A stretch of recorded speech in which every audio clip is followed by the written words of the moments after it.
केन्दुझरर अधिष्ठात्री दैवीपीठ माँ तारिणी आस्था और अक्षय शक्तिर प्रतीक। एबे एही दिव्य धामरे लेखाजिब भव्य रूपांतरणर कहानी।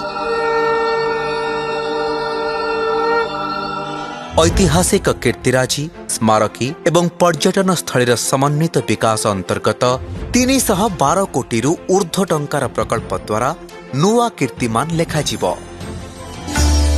मात्र वर्ष दुईटारे एही दिव्य स्वप्न को वास्तव आकार देवाको संकल्प नेइछन्ति मान्यवर मुख्यमंत्री श्रीयुक्त मोहन चरण माझी। प्रथम पर्याୟରେ 216 शଯ୍या विशिष्ट यात्री निवास, अत्याधुनिक तीर्थयात्रा केन्द्र, इंटरप्रिटेशन सेंटर, आकर्षणीय फूड प्लाजा, मार्केट कॉम्प्लेक्स, नड़िया गोदाम और 500 आगंतुकों साधन योग्य प्रसाद सेवन हॉल, सुउच्च वाच टावर रु मंदिरर दिव्य और भव्य दृश्य देखि पारिबे भक्त। एहा सह शौचालय, क्लॉक रूम, जोता स्टैंड, टिकेट काउंटर, हस्त और पद प्रक्षालन स्थान, ड्राइवर डॉर्मिटरी मध्य एही प्रकल्प रे अंतर्भुक्त। द्वितीय पर्याୟରେ मंदिर परिसरर विकास उपरे गुरुत्व दिया जाइछि। विस्तृत पार्किंग स्थल, अनुशासित धाड़ी दर्शन व्यवस्था, विशाल तोरण आगंतुकों को स्वागत करिब। पाद चला पथ, सबुजतारे आच्छादित लैंडस्केपिंग, जल निष्कासन, बाह्य जल और विद्युत जोगाण, उज्जवल आलोकमाला, सूचना बोर्ड, आवर्जना प्रबंधन एवं अलौकिक लाइट एंड साउंड शो तीर्थयात्री को आध्यात्मिक अनुभव प्रदान करिब। भक्तंक मन को शीतलता और परिसर को दिव्यता प्रदान लक्ष्य प्रकल्पर तृतीय पर्याୟରେ मंदिर निकटस्थ छोट बड़ पुष्करिणीर विकास सह निर्माण हेबाकु थिबा शिशु उद्यान समीपरे अवस्थित जलाशयर विकास कराजिब, जहाँ भक्तमानंको आवेग, सौंदर्य और स्वच्छतार धारारे बांधि रखिब।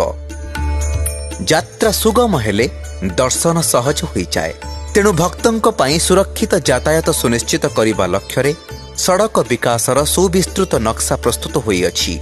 जातीय राजपथ हेउ बा हरिचंदनपुर पटु हेउ अबा मंदिर को संजोग करुवा छोट छोट आभ्यंतरीण रास्ता गुड़िक नवीकरण कार्य सह भिड़ परिचालना निमंते जंक्शन गुड़िकर विकास कराजिब। 59 एकरे परिव्याप्त हेब माँ तारिणीक एही दिव्य विकास क्षेत्र। जंगल जमीर किसम परिवर्तन पई आरंभ होईछि प्रक्रिया। पुनर्वास और थैथान व्यवस्था माध्यम व्यक्तिगत जमी अधिग्रहण करने को प्रशासन को निर्देश दिया जाइछि।